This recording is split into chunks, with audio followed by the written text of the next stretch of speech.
서울 김포공항 근처에 있는 한 교차로 육교.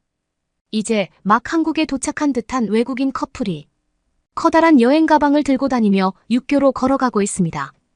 그런데 웃음이 나야 하는 여행길이지만 어째서인지 외국인 커플은 가던 걸음을 멈추고 갑자기 육교 계단 앞에서 말싸움을 하기 시작하는데요. 결국 외국인 여성은 분노를 주체하지 못해 여행 가방과 남자친구를 뒤로하고 육교 계단을 뛰어 올라가고 맙니다. 그런데 바로 그 순간 육교 계단을 올라가던 외국인 여성은 갑자기 당황한 듯한 표정을 지으며 계단 아래쪽에 있던 남자친구를 다급히 부르는데요. 과연 외국인 커플은 한국의 육교에서 무슨 일을 겪은 것일까요? 감동의 모든 것 애청자 여러분. 영상 시작 전 좋아요와 불우이웃을 위해 끝까지 시청 부탁드립니다. 안녕하세요. 저는 프랑스 파리에서 건축 디자인 사업가로 활동하고 있는 에임이라고 합니다. 저는 불과 얼마 전 사랑하는 사람과 인생에 한 번뿐인 결혼식을 올린 매우 행복한 신혼부부의 삶을 살고 있습니다. 하지만 그때 당시 저와 똑같이 건축 디자인 사업가로 활동하는 남편뿐만 아니라 저 또한 회사에서의 밀린 업무가 너무 바빠서 제대로 된 신혼여행을 가지 못했었죠.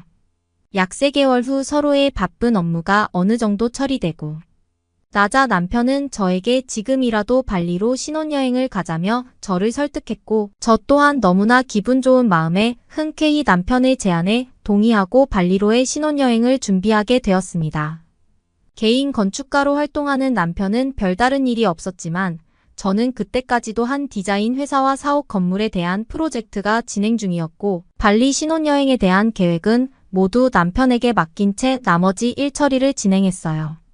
그리고 약 2주 뒤 신혼여행 당일 남편은 자신만 믿고 따라오라며 피곤함에 지쳐있던 저는 물론 저의 짐까지 모두 챙겨 곧바로 공항으로 향했고 저는 조금 있으면 발리에 도착한다는 생각에 곧바로 비행기에서 꼬라 떨어지고 말았습니다. 그런데 잠에 빠져들고 얼마나 시간이 지났을까라는 생각이 들 때쯤 남편은 저희 어깨를 흔들며 다급히 저를 깨우더니 당황스러운 표정을 보이며 무언가 잘못됐다는 하소연을 하기 시작했습니다. 피곤한 마음에 조금 짜증이 나기는 했지만 저는 마음을 진정시키고 천천히 말해보라고 남편을 다독였고 남편은 너무나 충격적인 말을 내뱉고 말았습니다. 남편은 자신이 분명히 발리행 항공권을 예매했다고 했는데 지금 현재 저희가 타고 있는 비행기가 이제 곧 한국에 착륙한다는 어처구니없는 말을 하더군요. 저는 너무나 당황스러운 마음에 지금 우리가 한국으로 가고 있다고라며 벌컥 화를 내고 말았고 도저히 이해할 수 없는 상황에 한숨이 절로 나왔습니다. 살면서 한국이라는 나라를 몇 번 들어보기는 했으나 세부적으로 어떤 나라인지 정확하게 알지 못하고 있던 저는 발리로의 신혼여행이 끝장난 것 같아 마음이 진정되지 않았어요. 그러는 사이 저와 남편이 타고 있던 비행기는 한국의 한 공항에 착륙하고 말았고 저는 이제 어쩔 수 없다는 생각에 남편의 손을 이끌고 비행기에서 내리게 되었습니다.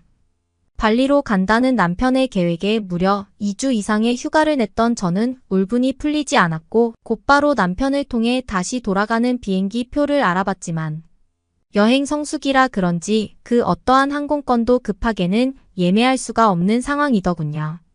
인생에서 처음 있는 신혼여행을 망치고 싶지 않았던 저는 곧 마음을 다잡고 남편을 설득해 남은 휴가 기간을 전부 한국에서 지내자는 제안을 했습니다.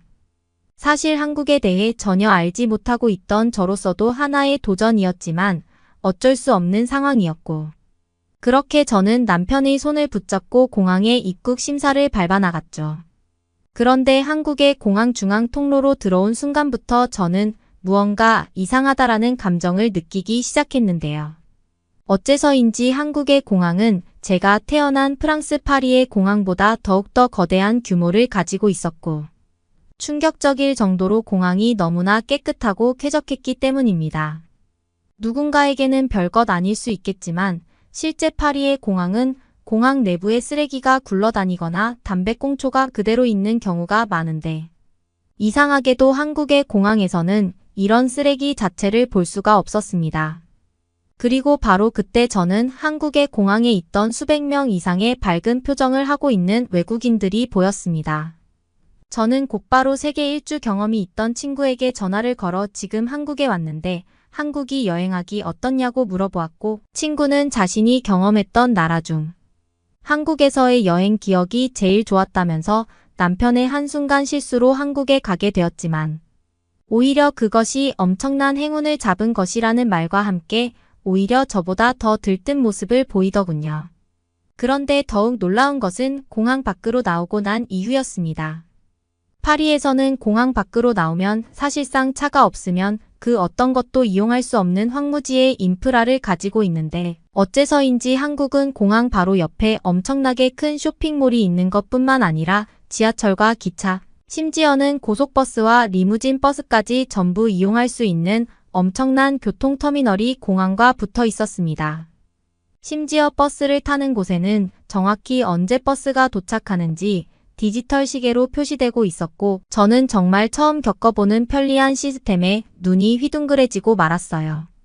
남편도 저와 같은 놀라움을 느꼈는지 바로 직전까지 주눅이 들어있던 표정은 완전히 사라져 있었고 오히려 뿌듯한 표정을 지으며 저에게 발리보다 한국이 더 좋은 것 같은데라며 당당한 태도를 보였습니다.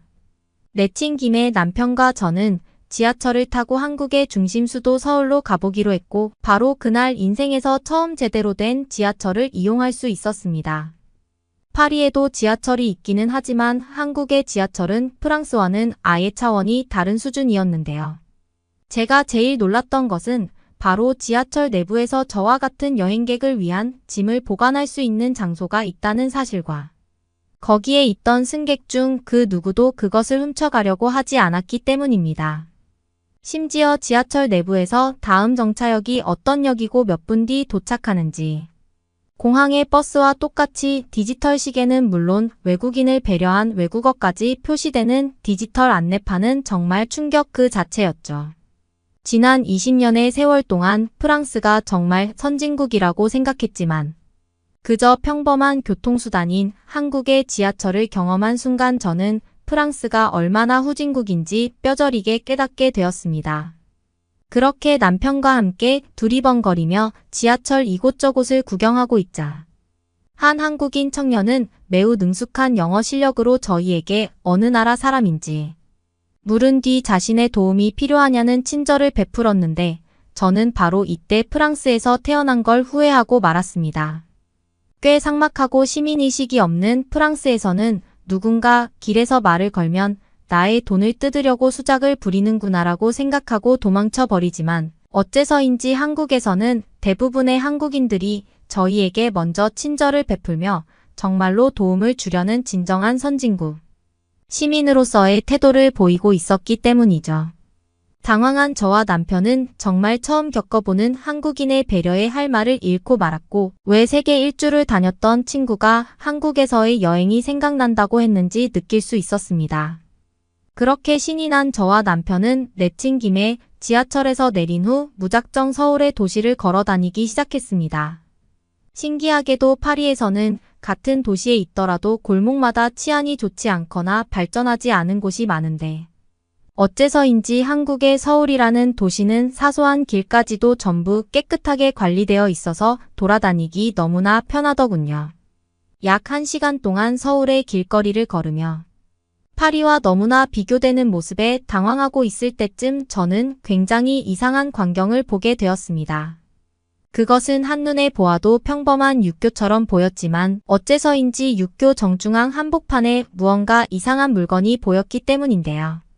저는 설마 하는 마음에 남편의 손을 붙잡고 눈앞에 보이던 육교 계단을 올라가게 되었고 계단을 다 올라간 순간에는 그만 할 말을 잃고 말았습니다.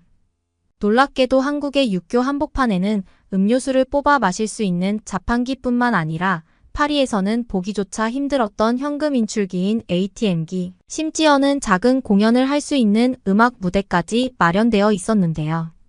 파리에서는 대부분의 육교가 낡아서 무너지기 직전의 상태를 유지해 항상 육교 근처를 지나갈 때면 조심하라는 부모님의 잔소리가 있었지만 파리와 반대되는 한국의 평범한 육교는 저의 모든 상식을 파괴하고 말았습니다. 도대체 어떻게 전기를 끌어오는지 육교의 ATM기는 남편조차 신기해하며 두리번거렸고 놀랍게도 저희 신용카드를 이용해 환전까지 가능하더군요. 그저 평범한 육교라고 생각했지만 그 육교는 마치 하나의 콘텐츠 시설처럼 느껴질 정도로 깨끗하게 관리되어 있었고 육교에서 바라보는 서울의 도심 야경은 너무나 아름다웠습니다. 그래서 그런지 다소 늦은 퇴근 시간이었음에도 한국인 분들은 육교를 산책하며 음악 공연을 즐기고 있었고 자판기에서 음료까지 뽑아 여유를 만끽하고 있더군요. 프랑스를 경험해보지 못한 사람들이 프랑스에는 낭만이 있고 자유가 있지 않냐고 하지만 한국과 같은 이러한 여유를 즐길 수 있는 공간 자체가 없는 프랑스의 실체를 알고 있던 저는 남편과 함께 그 육교 위에서 무려 30분이 넘게 서울 야경을 즐겼습니다. 아름다운 육교에서 야경을 보며 공연을 관람하는 것은 살아생전 처음 겪어보는 경험이었고 이 모든 것을 돈도 내지 않고 즐길 수 있는 한국의 도심 인프라에 저는 너무나 감사할 지경이었어요. 그런데 그렇게 한참 동안 공연을 즐기고 있는데 갑자기 저희 부부에게 누군가 말을 걸어왔습니다.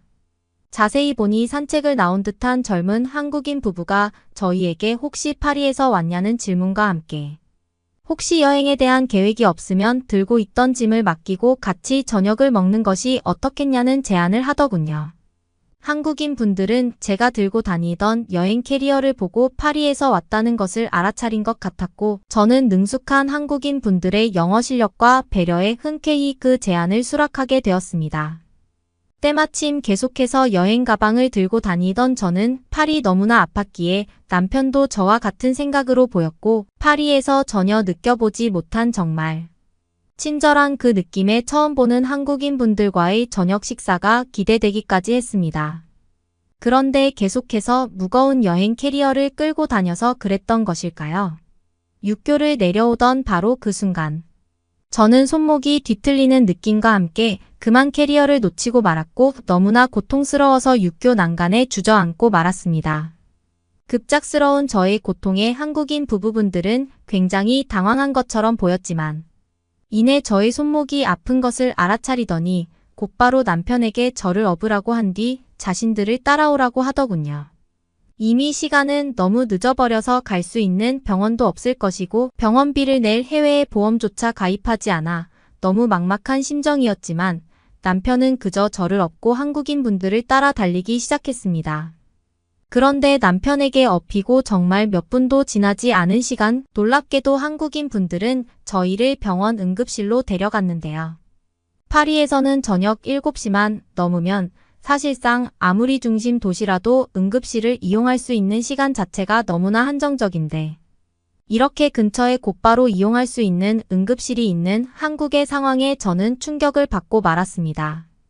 더군다나 응급실 의사분은 저희 상태를 확인하시더니 곧바로 정형외과 전문의를 불러 전문적인 진단을 해주셨고 정말 응급실에 도착하고 10분도 지나지 않은 시간에 저는 정확한 약 처방과 주사 치료를 받을 수 있었어요. 신기하게도 주사를 맞고 나니 손목의 통증이 씻은 듯 사라졌고 심지어는 너무나 감사하게도 한국인 분들이 대신 결제를 해주시더군요. 상당히 돈이 많이 나왔을 거라는 생각에 너무 죄송스러워서 제가 가지고 있던 모든 환전 현금을 드리려던 찰나. 한국인 분들은 돈이 많이 나오지 않았으니 저녁이나 사라는 따뜻한 표정을 보이셨습니다. 파리에서는 응급실에 접수하는 것만으로도 최소 한국 돈으로 50만 원 이상 소비되는데 돈이 많이 나오지 않았다니 저는 그 말을 믿을 수가 없었죠. 하지만 실제로 한국인 부부분들이 보여주신 영수증에는 7만 원이라는 비용이 적혀 있었고 저는 이러한 고급 의료복지가 파리보다 훨씬 저렴한 비용으로 제공되고 있는 한국의 상황에 한국인 분들이 너무나 부러워졌습니다. 간단히 생각해봐도 아프면 응급실에 가는 것은 당연한데 파리에서는 아프면 응급실을 이용할 수조차 없고 병원 비용이 비싸서 아픔을 참는다는 상황 자체가 너무나 미련하게 느껴졌죠. 너무나 고마운 마음에 저와 남편은 한국인 부부분들에게 고기를 사드리기로 했고 한국인 부부분들의 추천으로 근처 한우 식당에 가서 함께 식사를 나눴습니다. 저는 고기를 구우며 한국인 부부분들에게 한국인들은 그럼 아프면 곧바로 병원에 치료를 받을 수 있냐고 물어보았고 제 질문을 들으신 한국인 부부분들은 굉장히 의아한 표정을 지으며 그럼요, 그건 당연하죠 라는 행복한 표정의 대답을 하시더군요. 아마 파리에서 제가 손목을 다쳤다면 그저 손목이 저절로 나을 때까지 미련하게 참았을 것인데 한국에서는 곧바로 가까운 응급실에 치료를 받은 탓인지 손목을 다친 지 1시간도 되지 않아 모두 나아버린 상황에 저는 그저 기가 막힐 노릇이었습니다. 아주 잠깐이지만 혹시나 그 한국인 부부분들이 저희 아픈 손목을 이용해 짐가방을 훔쳐가지는 않을 거라고 생각했던 저에게 좌절감마저 느껴질 정도로 저는 한국에 대한 무지함에 그분들에게 굉장한 미안함을 느꼈어요.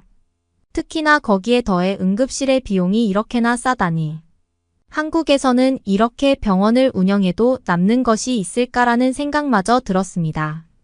한국인 부부와의 행복한 식사를 마친 저와 남편은 그분들에게 감사의 마음으로 저희 부부의 건축사무실 명함을 드린 뒤 혹시나 건축과 관련된 문제가 생기거나 제안할 것이 있다면 저희에게 연락을 달라는 감사함을 표했고 한국인 부부분들은 저와 남편이 건축 디자인 사업가라는 사실에 꽤 놀라신 것 같았지만 이내 악수를 청하시며 서울에서 꼭 가봐야 하는 관광 장소 몇 군데를 알려주시더군요. 그렇게 약 2주의 시간 동안 남편과 함께 서울을 여행하던 저는 시간이 지나면 지날수록 저희 부부가 발리로 가지 않았다는 사실에 하늘을 날듯이 기뻤습니다. 물론 발리에 갔었다면 조금 더 휴양지다운 느낌은 났겠지만 어디서나 편하게 여행할 수 있고 누군가 저희 물건을 훔칠 염려 없이 쾌적하게 다닐 수 있다는 것은 한국에서만 느낄 수 있는 특권과 다름이 없었죠. 심지어 하늘에 석양이 생긴 시간 남편과 함께 한국인 부부분들이 알려준 한강 풀밭에 도착한 저희 부부는 발리에서조차 느낄 수 없는 그 아름다운 강과 사람들의 행복한 모습에 그만 넋을 잃고 말았습니다. 한국에서 거주한다면 이러한 여유와 도시, 인프라가 모두 당연하구나라는 생각이 들면서 한국으로의 이민은 어떨까라는 생각이 들 정도였죠. 특히나 저희 부부의 큰 고민이었던 아이가 생겼을 때의 의료복지에 대한 문제도 한국에서는 전혀 문제가 되지 않았습니다. 그리고 약 2주간의 여행이 끝나기 전 마지막 날, 저와 남편은 서울의 한 건축 사무실에 명함과 이력서를 제출하게 되었습니다. 한국에서의 우연한 여행 이후 한국 이민을 시도해보자는 저와 남편의 똑같은 생각에 시도한 첫 번째 도전이었고 저와 남편은 현재 그 결과를 기다리고 있어요. 물론 한국의 건축 사무실에 합격하지 않더라도 저와 남편은 1년 내에 한국으로의 직업 이민을 성공시키는 것이 현재의 제일 큰 목표입니다. 지금은 파리로 돌아와 있지만 아직도 저는 손목을 볼 때면 너무나 편하게 이용할 수 있었던 한국의 응급실 시스템과 인프라가 떠오르네요. 그러면 다음 사연으로 넘어가겠습니다. 여기는 일본의 한 지역 수천 명의 일본인들이 한국어 하나만 보고 이 지역을 찾는다고 하는데요. 대체 이들이 무슨 계기로 이렇게까지 한국어에 빠지게 된 건지 한번 알아보러 가실까요? 안녕하세요. 일본에서 살고 있는 17살 여고생 나나코예요. 저는 성격이 활발하다는 소리를 많이 들어서 그런지 주변에 친구들이 정말 많아요. 그리고 제가 하나 자부심 갖고 있는 게 있는데 바로 요즘 유행들을 모두 다 알고 있다는 거예요. 요즘 저희 학교에서 유행이 돌고 있는데요. 바로 한국 문화를 즐기는 거예요. K-팝, 한국 드라마, 한국 영화 등등 한국에 관련된 모든 것이 뜨고 있어요. 학교가 끝나고 나면 친구들이랑 같이 모이는데 요즘에는 한국 드라마에 대한 이야기가 항상 나오는 것 같아요. 제 친구들도 한국 드라마를 무지 열심히 보고 있거든요. 제가 가장 좋아하는 한국 드라마는 사랑의 불시착이라는 드라마인데 솔직히 북한과 남한 사람의 사랑 이야기가 주제이다 보니 저희에게는 좀 생소한 주제이긴 해요. 그래도 거기서 나오는 사랑 얘기가 무지 절절하잖아요. 그러다 보니 푹 빠져서 보게 되더라고요. 주인공 역할을 맡은 현빈 씨는 진짜 얼굴도 잘생기고 멋있어서 보는 내내 눈을 떼기 힘들더라니까요. 정말 이 드라마를 끝까지 보면 작가가 천재인 게 아닌가 하면서 감탄하게 되더라고요. 한국 하면 음악 얘기를 빼놓을 순 없죠. 제가 요즘 완전 빠져있는 건 바로 걸그룹 뉴진스예요. 노래도 좋고 멤버들 얼굴이 정말 너무 예쁜 것 같아요. 한국 사람들은 어떻게 피부도 좋고 예쁘고 날씬하기까지 해요. 뉴진스 멤버들은 저랑 나이도 같던데 항상 부럽다고 생각하고 있다니까요. 거기에다가 무대에서 열창하는 모습을 보잖아요. 그러면 눈을 뗄 수가 없는 거 있죠. 그 중에서도 제가 제일 좋아하는 노래는 얼마 전에 나온 슈퍼내추럴인데 후렴구 부분은 절로 흥이 나서 따라 부르게 된답니다. 그 노래 들으면 기분이 되게 업되고 친구들이랑 신나게 놀 수 있어서 요즘 제일 자주 듣고 있어요. 한국 문화에 푹 빠져 살다 보니 저는 대학에 가서 한국어를 배우고 싶다는 꿈까지 생겼어요. 저랑 제 친구들은 워낙 한국에 관심이 많다 보니 매주 수요일마다 다 같이 학교 근처에 있는 한국어 학원을 다니고 있답니다. 처음엔 한글부터 배웠어요. 선생님이 한국에서 오신 분이라 발음이 되게 정확하시거든요. 그 덕분에 저도 이제는 간단한 일상 회화는 자연스럽게 할 수 있게 됐어요. 일본어와 다르게 한국어는 발음도 달라 익숙해지기 힘들기도 하지만 그래도 포기하지 않고 계속 또박또박 말하려고 노력하고 있어요. 언젠가는 한국 친구들이랑도 막힘없이 얘기하는 게 제 목표랍니다. 얼마 전 완전 대박났던 일이 있어요. 일본에서 무려 2천만 명이 넘는 팔로워를 갖고 있는 인플루언서가 후쿠오카에 다녀갔다고 하더라고요. 그 인플루언서 계정은 저도 평소에 열심히 팔로우하고 있었거든요. 저도 처음엔 후쿠오카까지 왜 다녀왔지 싶었는데 사진을 보고 전 깜짝 놀랄 수밖에 없었답니다. 근데 그 언니가 후쿠오카에 있는 많은 상가들 앞에 사진을 찍어 올린 게 아니겠어요. 후쿠오카에서 사진을 찍은 게 왜 놀랄 일이냐 싶을 수 있는데 사진에 보이는 건물은 후쿠오카대 주변에 있는 대형 상가들인데 간판 전체가 한글로 되어 있더라니까요. 마치 서울 어딘가를 잘못 찍은 게 아닌가 싶을 정도로 한국 느낌이 물씬 풍기더라고요. 이거는 정말 가야겠다 싶어서 이것저것 알아보고 있는데 후쿠오카 대학 앞에 요즘 수천 명이 와서 인증샷을 찍고 간다는 거 아니겠어요. 후쿠오카로 여행 오는 일본인들은 한국에 대한 많은 걸 체험할 수 있어서 아주 특별한 경험이 된다고 하더라고요. 그래서 요즘은 한류를 체험하는 그런 여행 코스로 입소문을 타고 있다는 거 아니겠어요. 게다가 최근에 일본에서 한류 열풍이 다시 불기 시작하면서 후쿠오카를 찾는 사람들이 더 늘어났대요. 아무래도 한국에 직접 가기는 힘들잖아요. 그런 분들한테는 후쿠오카가 한류를 좀 더 생생하게 느낄 수 있는 최고의 장소가 되고 있나 봐요. 유행에 민감한 저는 여기는 꼭 가야겠다 싶었어요. 아직 한국에 가본 적은 없지만 한국을 가보기 전에 한국 경험을 하기에는 딱 좋다고 생각했거든요. 거기다가 요즘 한국어를 친구들이랑 배우고 있잖아요. 후쿠오카에 가서 한국어 간판을 보면서 한국어를 읽어보면 딱이겠다 싶었죠. 한국어 간판만 있는 게 아니고 한국에서 팔고 있는 음식들을 직접 팔기도 하고 한복 체험도 할 수 있다는데 어떻게 제가 가지 않을 수 있겠어요. 그날부터 친구들과 같이 가자고 설득해야지 싶었어요. 아무래도 여기서는 거리가 좀 있는 곳이라 고속열차를 타고 가야 했거든요. 친구들한테 인플루언서 언니 사진을 보여주면서 후쿠오카에 가보는 게 어떻겠냐고 물어봤죠. 친구들이 가지 않으면 어떻게 해서든 매일같이 얘기해서 가게 해야지 싶었는데 오히려 친구들이 저보다 더 가고 싶어 하는 거 아니겠어요.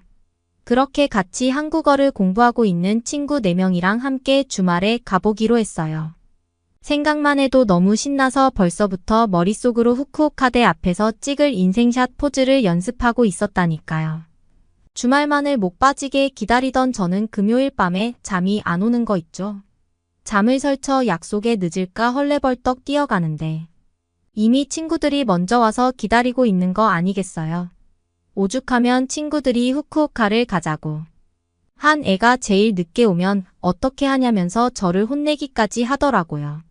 그렇게 기차를 내려 버스로 갈아타 후쿠오카 대학교에 도착을 했어요. 도착하자마자 후쿠오카 대학이라는 한국어가 딱 보이더라고요. 그때 한국어를 처음 딱 읽어보는 순간 울컥하더라고요. 이러려고 한국어를 배웠지 감탄하면서 말이에요. 신기한 건 저뿐만이 아니었나 봐요. 절친 사쿠라도 후쿠오카 대학이라는 한글을 보자마자 펄쩍펄쩍 뛰면서 이리저리 사진을 찍으면서 계속 읽어보는 게 아니겠어요. 그 주변으로 조금 더 가보니 저희는 깜짝 놀라 입을 떡 벌리고 있었다니까요. 인플루언서 언니가 찍은 한국어로 된 상가들이 나왔는데 그곳에서는 모든 상가가 간판에 한국어를 다 달고 있더라고요. 이 정도면 한국에 와 있는 게 맞나 싶을 정도로 드라마에서 나오는 한국의 거리와 비슷했죠. 후쿠오카대 앞을 천천히 걷다 보니 어느새 저도 모르게 엄청난 인파에 휩싸여 있더라고요. 교통경찰대까지 나와서 8차선으로 쭉 뻗어 있는 도로에 100개가 훨씬 넘어 보이는 바리게이트를 설치해서 인증샷 찍는 장소와 차선까지 구분해 놓았더라고요. 얼마나 사람이 많으면 이러겠어요. 저 오죽하면 친구들을 잃어버릴 뻔했다니까요.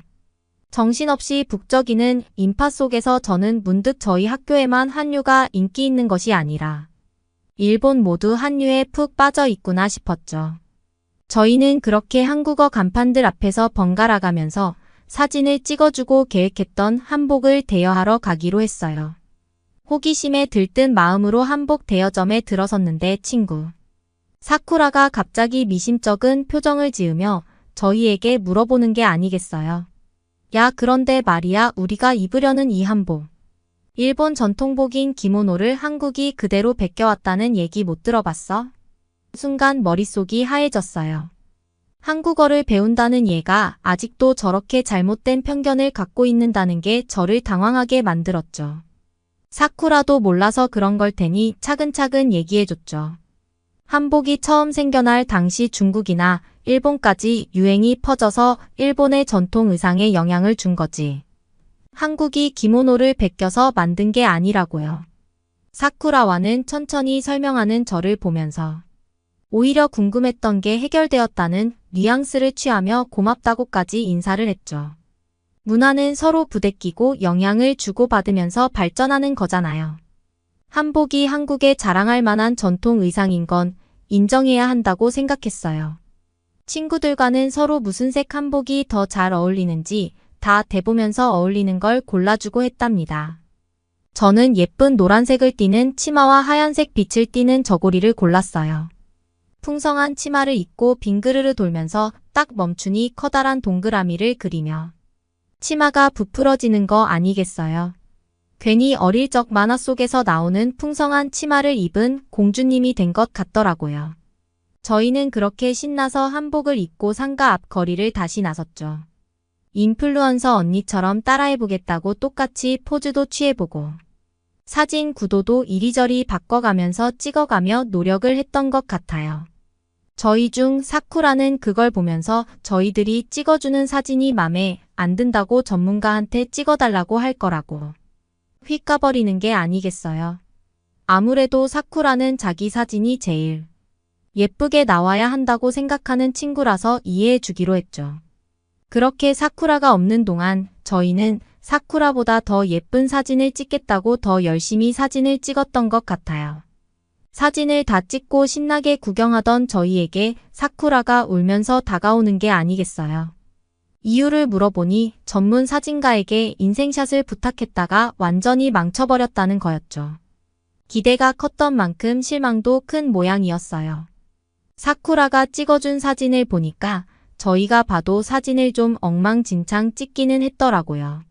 사진의 구도는 맞지도 않거나 심지어 초점이 나간 사진도 있었고 사쿠라가 삐뚤게 나오거나 발이 잘려서 안 나오거나 전문적이지 않은 저희가 봐도 돈을 받고 찍어주기엔 너무 심각했죠. 사쿠라가 그 사진가에게 지불한 금액을 들어보니 만만치 않았어요. 비용이 무려 3만 원이나 된다는 사실에 깜짝 놀라지 않을 수 없었죠. 사쿠라를 보고 있자니 저도 모르게 화가 치밀어 올랐어요. 아니, 돈을 받고 사진을 찍어주는 사람이 이런 결과물을 내놓다니요.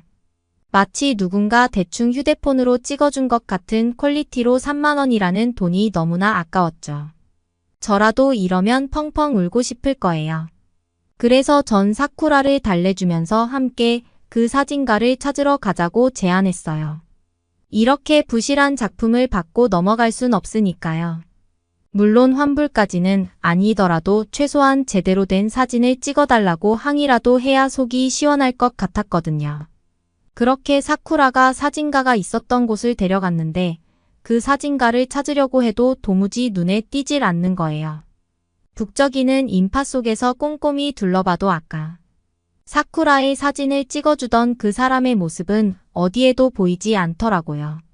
거리를 이잡듯 샅샅이 뒤졌지만 끝내 그 사진관은 찾을 수 없었어요. 결국 저희는 실망한 채로 발걸음을 돌릴 수밖에 없었죠. 저희는 이를 달래주기 위해서 이가 마음에 드는 사진이 나올 때까지 열심히 찍었다니까요. 제가 예전에 SNS를 보면서 한국 사람들이 사진을 어떻게 찍는지 다 공부해 놨었거든요. 한국 하면 K-팝과 영화도 유명하지만 한국 사람들이 찍어주는 사진도 유명한 거 아세요? SNS보다 보면 한국 사람들만큼 사진을 잘 찍는 사람들이 일본엔 절대 없다니까요. 그렇게 바닥에 누워가면서까지 이 사진을 찍어줬는데 결국에는 나가 활짝 웃으면서 고맙다고 하더라고요. 마음에 드는 사진이 있어 다행이라고 생각했죠. 그렇게 사쿠라의 울음을 겨우 달래준 뒤 저희는 예정대로 한류 장터로 향했어요. 사쿠라가 먹을 걸 엄청 좋아하거든요. 맛있는 걸 먹으면 속상한 게 날아가지 않을까 하는 생각에 얼른 달려갔죠. 근데 한류 장터에 다다른 순간 저희 4명은 눈이 휘둥그레해질 수밖에 없었습니다. 온갖 종류의 한국 과자며 음료에 라면까지 한국어 천지에다가 한국 음식밖에 없어서 얼마나 행복했는지 몰라요. 매대마다 즐비한 낯선 상품들을 구경하는 재미가 쏠쏠했어요. 그렇게 신기한 먹거리들을 구경하고 맛보는 재미에 푹 빠져 어느새 저희는 한류장터 구석구석을 샅샅이 누비고 있었어요. 마치 보물찾기를 하듯 매대마다 어떤 게 맛있을까 하면서 찾아가는 재미가 있었죠. 제가 또 누구겠어요? 바로 검색을 했죠. 한국에서 유명한 과자라든지 라면을 말이에요. 한국에서 제일 잘 팔리는 과자가 꽃갈콘과 새우깡과 포카칩 아니겠어요? 하나하나 한글을 곱씹어가면서 읽으면서 꽃갈콘은 군옥수수 맛을 골랐어요. 군옥수수 맛의 과자라니 상상만 해도 고소함이 떠올라 괜히 침이 고이더라고요. 새우깡도 표지가 빨갛고 큰 새우가 그려져 있어서 인상 깊었어요. 사실 새우깡은 보자마자 그렇게 맛있는 과자일 거라고 생각이 안 들었거든요. 하지만 한국 사람들이 많이 먹는 과자라고 하니 기대하면서 매운 새우깡을 집었죠. 사실 마지막으로 포카칩을 고르려다가 홈런볼이라는 과자가 있더라고요. 동글동글 미니 야구공같이 생긴 과자를 입에 쏙 넣으면 어떤 식감일까 너무 궁금해서 홈런볼을 담았습니다. 거기다가 한국에서 제일 유명한 신라면과 불닭볶음면이 있는 거 아니겠어요? 제가 친구들 사이에서 별명이 하나 더 있는데 매운 걸 잘 먹는다고 맵순이거든요. 신라면과 불닭볶음면을 못 먹으면 맵순이의 자존심이 상하니 이 라면들도 하나씩 집었죠. 친구들이 저를 보면서 그거 먹을 수 있겠어라고 하면서 걱정하더라고요. 신라면과 불닭볶음면을 아주 맛있게 끓여서 친구들한테 인증샷을 꼭 보내야겠어요. 그렇게 저희는 매대를 샅샅이 뒤지며 장바구니를 한가득 채웠죠. 신나는 쇼핑을 마치고 한류장터를 빠져나온 저희는 자연스레 번화가 쪽으로 발걸음을 옮겼어요. 코끝을 간지리는 군침 도는 냄새를 따라가다 보니 어느새 길거리 음식들이 많은 곳에 도착했죠. 길거리 가득 늘어선 분식 노점상들의 풍경이 마치 한국 영화에서 본 장면 같았어요. 떡볶이, 순대, 어묵에 튀김과 만두까지 종류별로 먹음직스럽게 진열된 간식거리들을 보니 절로 배에서 꼬르륵 소리가 나올 지경이었다니까요. 냄새에 이끌려 이리저리 눈이 휘둥그레진 사쿠라가 탄성을 질렀어요. 같이 걷던 아오이도 고개를 끄덕이면서 후다닥 달려가더라고요. 먹보들의 마음을 단번에 사로잡은 골목이었죠. 허기를 달래기 위해 저희는 가장 먼저 붕어빵을 파는 곳을 찾았어요.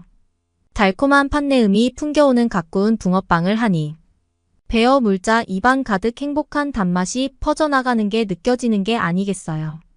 거기다가 겉은 바삭하니 먹어도 끝이 없었죠. 아오이가 정신없이 붕어빵을 씹어 먹으며 연신 엄지손가락을 치켜 세웠어요. 포장마차에서는 떡볶이도 많이 팔았는데 저는 그곳을 갈 수 없었습니다. 왜냐하면 한국에서 가장 유명한 여기에 떡볶이집이 있는 게 아니겠어요. 어떻게 그것을 참고 포장마차에 있는 떡볶이 집을 가겠어요. 새빨간 간판을 보니 아주 맵다는 게 강조되어 더 기대가 되기도 했죠.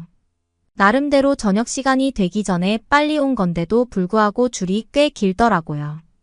기다리는 내내 옆에서 들려오는 떡볶이를 후루룩 먹어 치우는 소리에 마음이 급해졌죠. 그렇게 줄을 기다리고 자리에 앉아서 저희는 엽기 떡볶이 하나랑 쿨피스를 시켰습니다.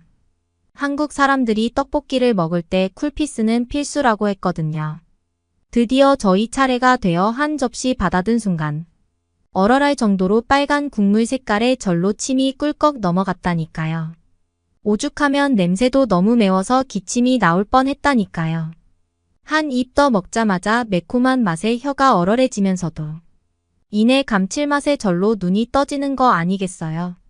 떡볶이 위에 얹어진 치즈가 그나마 매운맛을 중화시켜주고 있었죠. 쭉 늘어나는 치즈와 떡을 돌돌 싸서 먹으니 너무 행복한 거 아니겠어요. 얼얼해진 입을 부채질하면서도 저도 모르게 젓가락을 든 제 모습에 친구들도 웃음을 터뜨렸답니다. 그날 알았는데 저는 매운 걸 잘 먹는 애가 아니었더라고요. 오히려 저를 제외한 친구들이 저보다 매운 걸 더 잘 먹었죠. 저희는 순식간에 한 그릇을 모두 비웠고 서로를 쳐다보면서 한 그릇 더 시킬까? 라는 사인을 보내고 있었죠. 서로의 표정을 보니 다 똑같은 생각을 하는 것 같아 얼마나 웃겼는지 몰라요. 그렇게 한 그릇을 더 시켜서 저희는 또 순식간에 해치웠어요. 처음 먹어본 한국 음식에 반해버린 거죠.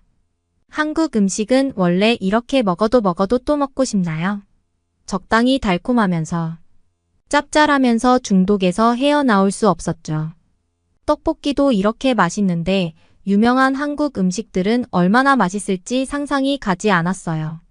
저희는 매운맛에 땀을 뻘뻘 흘리면서도 헥헥대면서 정신없이 먹어치웠죠. 그렇게 매운 걸 먹으니 이번에는 달달한 걸 먹고 싶더라고요. 아까 한류장터에서 사놓은 항아리같이 생긴 바나나 우유가 있었는데 지금 먹어야겠다 싶었죠. 빨대를 꽂고 한 입 쭉 빨아보니 정말 신세계였어요. 이렇게 바나나 맛이 강하게 나는 우유는 처음 먹어봤거든요. 거기다가 은은히 달콤함이 올라오는데 이거 한 개만 사가기엔 너무 아깝다고 생각했어요. 한국에서 바나나 우유는 이게 가장 유명한 거로 알고 있는데 왜 이렇게 유명한지 알겠더라고요. 그렇게 저는 친구들을 조르고 졸라 한류장터를 다시 잽싸게 가서 바나나 우유를 4개나 더 사오고 말았답니다. 그렇게 저희는 좀 더 돌아다니다가 집으로 향했습니다. 후쿠오카에 오니 한국어를 잘 배웠다고 생각이 들더라고요. 후쿠오카에서의 하루는 저에게 정말 잊을 수 없는 추억으로 남았어요. 정말 친구들한테 말해서 오기 너무 잘했다니까요. 돌아오는 기차 안에서 창밖으로 스쳐 지나가는 풍경을 바라보며 저는 깊은 생각에 잠겼어요. 제가 생각한 것보다 훨씬 더 많이 한국을 좋아하는구나 싶었죠. 머릿속에서 한국에 대한 상상을 멈출 수가 없었어요. 한국을 바탕으로 만든 이곳도 이 정도로 재미있었는데 직접 한국에 가면 얼마나 더 재미있을까 하는 기대감이 저도 모르게 점점 생기고 말았죠. 그 순간 저는 마음속으로 다짐했답니다. 더 열심히 한국어 공부에 매진하고 한국 문화에 대해 깊이 알아가려고 노력하기로 말이에요. 그래야 언젠가 한국에 갔을 때 그곳을 마음껏 누리고 즐길 수 있을 테니까요. 지금까지 배운 한국어 덕분에 여기에 와서도 잘 써먹었거든요. 조금만 더 배우면 한국에서 훨씬 더 즐길 거리가 많을 거라는 확신이 생겼죠.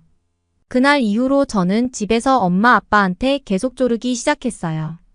한국에 여행을 가고 싶다고 말이에요. 엄마 아빠는 계속 안 된다고 말씀하셨지만 너무나도 한국 여행을 원하는 제 모습을 보니 어쩔 수 없으셨나 봐요. 저한테 조건을 거시는 거 아니겠어요? 전교 10등 안에 들면 한국으로 여행을 가겠다고 말이에요. 엄마 아빠와 손가락 걸고 약속했다니까요. 이번에 어떻게든 전교 10등 안에 들어서 저는 꼭 한국에 여행을 다녀올 거예요. 한국 여행을 가게 되면 어디를 가야 되는지 추천해 주시면 꼭 다녀오겠습니다. SNS에서 돌아다니는 맛집도 중요하지만 현지인들 추천이 제일 중요하니까요. 제 긴 이야기 들어주셔서 너무 감사합니다. 한국 여행을 간다면 어디로 가면 좋을까요? 추천 부탁드려요. 그러면 다음 사연으로 넘어가겠습니다. 여기는 한국의 한마트 독일에서 한 여성이 구매할 물건들을 계산하려고 합니다. 그런데 이 여성은 갑자기 두리번거리기 시작하고 이내 식은 땀까지 흘리기 시작하는데요. 대체 이 여성이 왜 이렇게까지 당황하는 건지 한번 알아보러 가실까요? 안녕하세요. 제 이름은 캐슈르예요. 독일에서 태어나고 자랐죠. 아버지가 젊은 시절 차이나 타운의 작은 가게를 열어 평생을 일궈오신 덕분에 전 그 가업을 이어받아 지금은 제법 큰 마트를 운영하고 있답니다. 아버지의 피땀 어린 노력으로 이루어낸 자리인 만큼 물려받은 이 마트가 너무나 소중하고 자랑스러워요. 매장에 들어서면 각종 상품들로 가득 찬 진열대가 눈에 들어와요. 화려한 색깔의 포장지로 감싼 과자류부터 통조림, 냉동식품까지 없는 게 없죠. 특히 식료품 코너는 제가 가장 공을 들이는 곳이에요. 신선하고 품질 좋은 식재료를 구비하기 위해 부단히 애쓰고 있거든요. 저희 마트의 가장 큰 특징은 독일산 제품과 중국산 제품을 둘 다 판매한다는 거예요. 중국에서 건너온 교포분들이 많이 사시는 차이나타운 특성상 현지의 맛을 그리워하시는 분들을 위해 중국산 식료품을 따로 공수해오고 있죠. 만두피나 양념장 같은 식재료가 특히 인기가 좋아요. 그렇다고 독일 현지 제품을 소홀히 하는 건 아니에요. 독일 로컬 농장에서 재배한 신선한 과일과 채소, 육류를 비롯해 가공식품까지 다양하게 갖추고 있죠. 그래야 차이나타운 내 현지 주민들의 입맛도 충족시킬 수 있으니까요. 아무래도 문화적 차이로 인해 미묘한 입맛의 차이가 있다 보니 두 나라의 식품을 모두 취급하는 게 여간 어려운 게 아니에요. 손님들 입맛에 맞는 제품을 발굴하고 납품업체와 거래 조건을 맞추는 일까지 일일이 신경 쓸 게 한두 가지가 아니거든요. 그래도 정작 중요한 건 제품의 품질과 신선도를 유지하는 거예요. 매일 아침 직접 진열대를 점검하고 유통기한이 얼마 남지 않은 상품들은 미리 걸러내죠.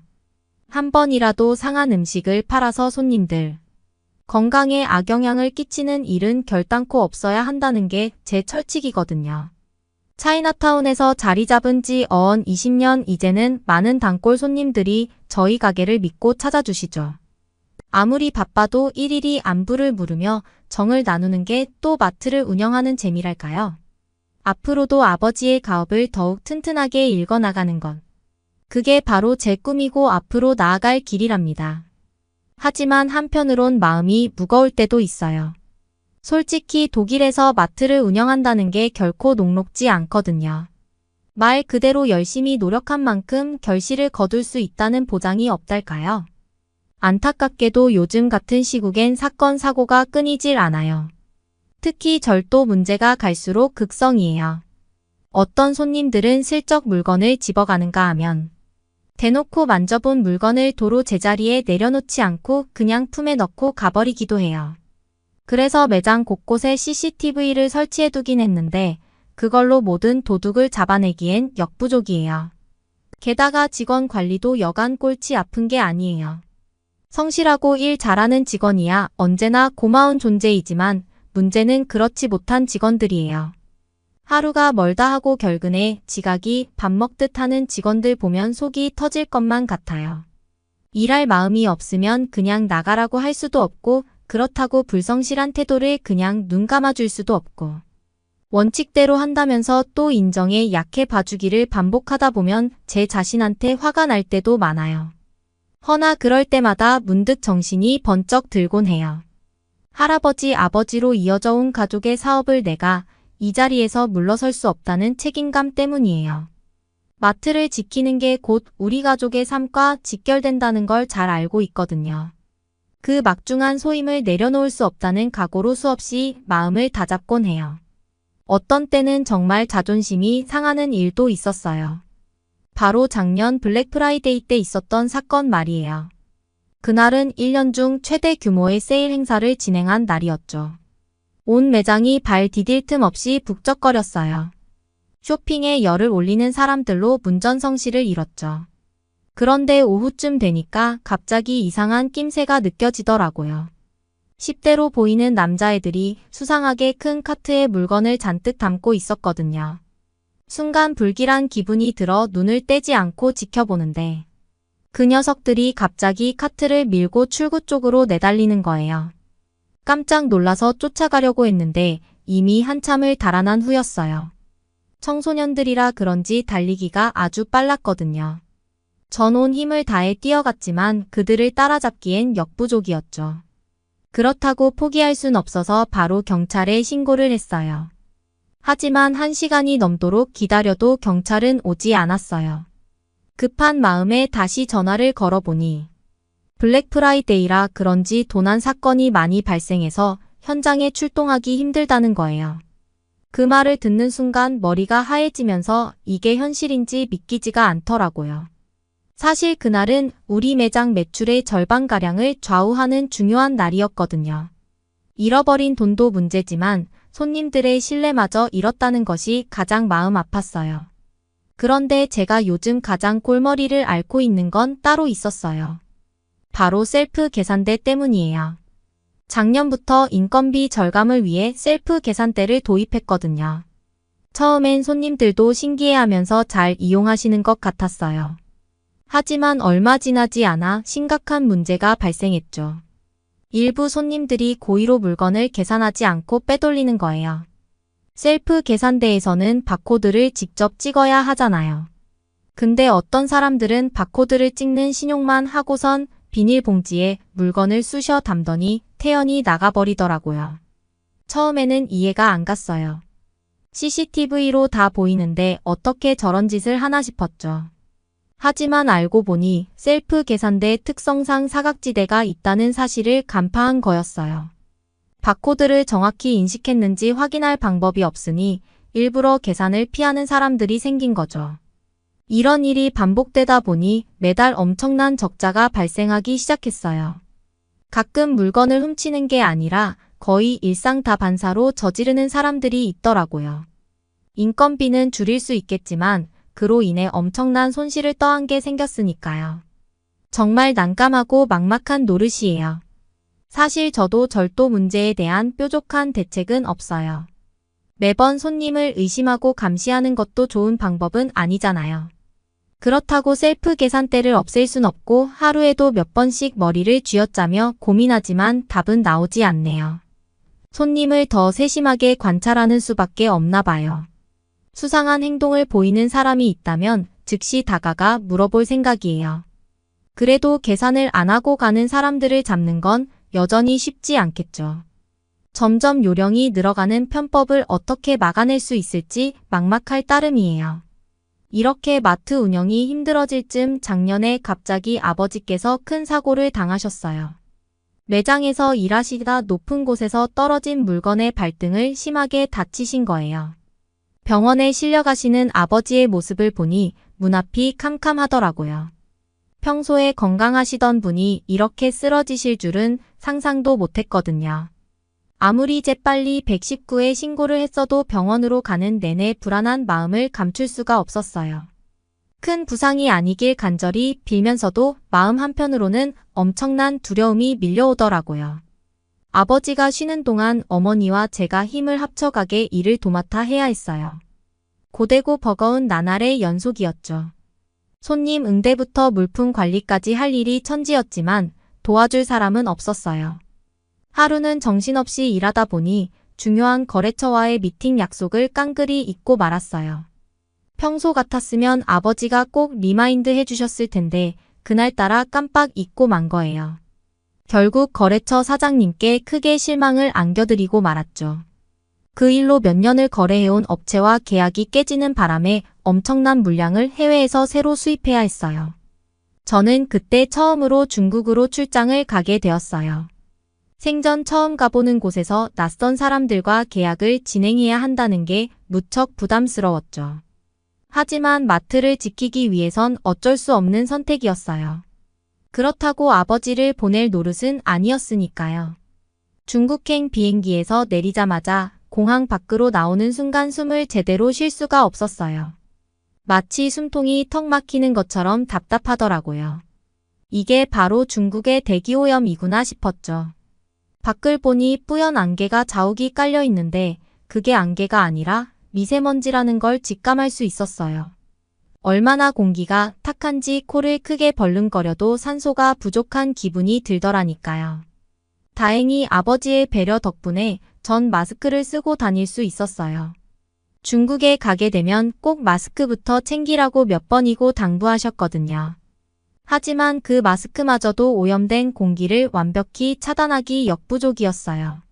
숨을 깊게 들이마실수록 폐속까지 뭔가 꽉 차는 느낌이 들더라고요. 시간이 지날수록 가슴이 답답해지고 두통까지 느껴지기 시작했어요. 이 모든 증상이 대기오염 때문이란 걸 알면서도 저는 어쩔 수가 없었죠.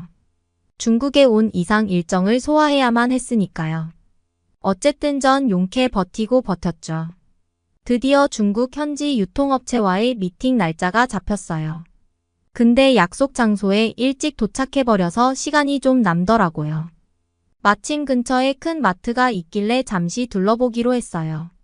매장 안으로 들어서는 순간 밀려드는 사람들로 인산인해를 잃었어요. 북적거리는 인파 속에서 저도 모르게 긴장감이 엄습했죠.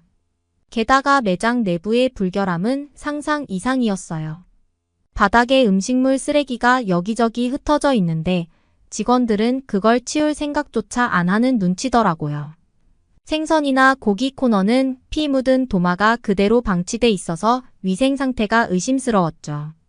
그런데 정작 손님들은 개의치 않는 듯 보였어요. 조금 더 둘러보다가 시식 코너에 다다랐는데 거기서 정말 충격적인 광경을 목격했어요. 어떤 아저씨가 밥그릇을 들고 와선 시식용 반찬을 밥에 얹어 먹기 시작한 거예요. 순식간에 반찬들은 동이 났고 그 위에 밥알들까지 잔뜩 묻어 엉망진창이 돼버렸죠. 주변에서 지켜보던 사람들은 아무렇지도 않다는 듯 손댈 생각조차 않더라고요. 매장 직원이라도 제지를 하려나 했는데 그것도 아니었어요. 어딘가 익숙한 풍경이라는 듯 무심한 얼굴들 뿐이었죠. 도저히 이해가 안 갔어요. 시식 코너에서 저러고 밥을 먹어도 되는 건가요? 게다가 남은 음식을 버리지도 않고 그 위에 밥을 부어 먹는 행위라니 너무 황당해서 눈을 의심하고 말았죠. 더는 못 보겠어서 자리를 피했어요. 그런데 이번엔 냉동식품 코너 앞에서 발걸음을 멈추게 됐어요. 갑자기 아이스크림이 먹고 싶어졌거든요. 잠시나마 불쾌한 기분을 달래고 싶었던 거죠. 그런데 그때 한 여성이 다가와 아이스크림 진열대를 열더니 충격적인 행동을 했어요. 뚜껑을 열어 제끼고 혀로 낼름하더니 다시 뚜껑을 닫고 도로 진열대에 넣는 거예요. 저는 눈앞이 캄캄해지면서 식은땀이 났죠. 도대체 어떻게 감히 저럴 수가 있죠? 결국 전 참았던 울분을 꾹꾹 눌러 담은 채 매장 직원에게 신고를 넣었어요. 하지만 그 직원의 반응은 무척 냉담하더군요. 이 모든 광경들이 너무 충격적이라 빨리 그 자리를 뜨고 싶었어요. 하지만 발걸음이 떨어지지 않았죠. 매대를 훑어보면서 제 눈을 의심하고 또 의심했어요. 대체 이게 현실이 맞나 싶을 정도로 모든 게 혼란스러웠거든요. 그렇게 한참을 서성이다가 문득 중국 식품들에 대한 불신감이 치솟는 걸 느꼈어요. 식품 위생에 대해 너무나 무감각한 사람들의 행태에 경악을 금치 못했죠. 사실 제품 자체의 품질도 의심스러웠고요. 결국 전 아무것도 사지 않고 매장을 뛰쳐나왔어요. 당장 계약할 물품들이 중국산이라는 사실이 두려워졌죠. 이 정도 수준이라면 절대 손님들한테 팔아선 안 될 것 같았거든요. 머릿속이 복잡해진 채로 약속 장소로 향했어요. 유통업체 관계자와 만나기까지 얼마 남지 않은 시점이었죠. 하지만 도무지 계약에 대한 확신이 서질 않았어요. 약속 시간이 다 돼서 어쩔 수 없이 유통업체 사무실로 향했어요. 협상 테이블에 앉았는데 안 그래도 복잡한 머리가 더 복잡해졌어요. 상태가 좋지 않은 물건을 가져와서 보여주는 게 아니겠어요. 이건 아니다 싶어서. 결국 저는 중국 유통업자에게 조심스럽게 입을 열었어요. 갑작스럽게 컨디션이 나빠져서 오늘은 도저히 계약을 진행하기 어렵겠다고 말이에요. 이런 상태에서 계약을 했다가는 분명히 후회할 것 같았거든요. 회의실에서 나오자마자 아버지께 전화를 걸었어요. 최대한 상황을 솔직하게 알려드렸죠. 그런데 생각지도 못한 일이 벌어졌어요. 며칠 뒤 아버지께서 전화를 주셨는데 목소리가 묘하게 들떠 있더라고요. 무슨 일인가 했더니 놀랍게도 한국 제품에 대한 이야기를 꺼내시는 거 아니겠어요. 최근 들어 한국 식품이 독일에서 점점 인기를 끌고 있다면서 몇몇 매장에서는 한국 코너를 별도로 만들 정도라고 하시더라고요. 건강에 대한 관심이 높아지면서 웰빙 식품에 대한 수요가 많아졌다나 봐요. 게다가 K-팝이나 한국 드라마의 영향으로 한국 문화 자체에 대한 호감도가 상승하면서 자연스럽게 한국 제품에 대한 관심으로 이어지고 있다고 해요. 덕분에 한국산 식료품이 불티나게 팔리고 있다는 거죠. 아버지께선 이왕 이렇게 된 거 이런 트렌드에 맞춰 한국 식품을 수입하는 게 어떻겠냐고 제안하셨어요. 안 그래도 얼마 전 우연히 알게 된 한국 유통업체 사장님께서 연락처를 주셨다면서 좋은 기회가 될 거라고 힘주어 말씀하시더라고요. 사실 중국에서의 악몽이 채 가시지도 않은 터라 선뜻 한국행을 결정하긴 어려웠어요. 같은 아시아권이니까 비슷하지 않을까 생각했죠. 하지만 지금은 아버지의 사업 감각을 믿을 수밖에 없었어요. 지난 20년간 마트를 운영하면서 단 한 번도 적자를 본 적이 없을 정도로 놀라운 안목을 갖고 계셨으니까요. 그래서 전 아버지의 제안을 받아들이기로 했죠. 한국행 비행기에서 내리자마자 상쾌한 공기가 폐 속 깊숙이 밀려드는 걸 느꼈어요. 공항은 인파로 북적거렸지만 중국에 비하면 질서정연한 모습이 인상적이더라고요. 호텔에 짐을 내려놓고 창문을 보니 유리문 너머로 사람들이 분주히 오가는 모습이 보였죠. 간판을 유심히 보니 대형 마트였어요.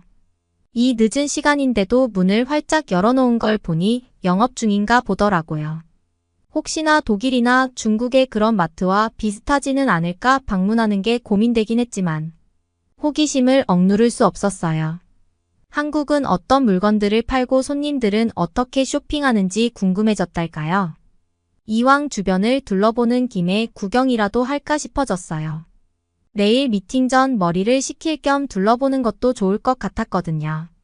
마침 간식거리라도 사 먹으면서 요깃거리로 시간을 때울 수 있을 것 같았죠.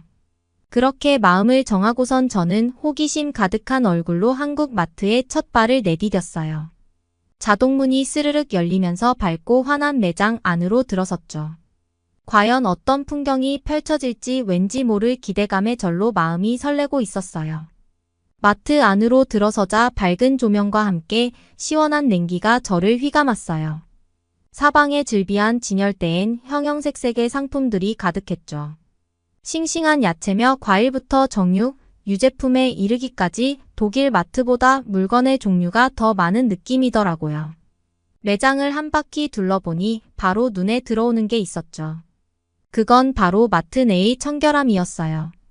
구석구석이 말끔히 정돈돼 있고 직원분들도 부지런히 정리하시는 모습이 눈에 띄더라고요. 게다가 불쾌하거나 비위생적인 광경은 단 한 번도 마주치지 않았어요.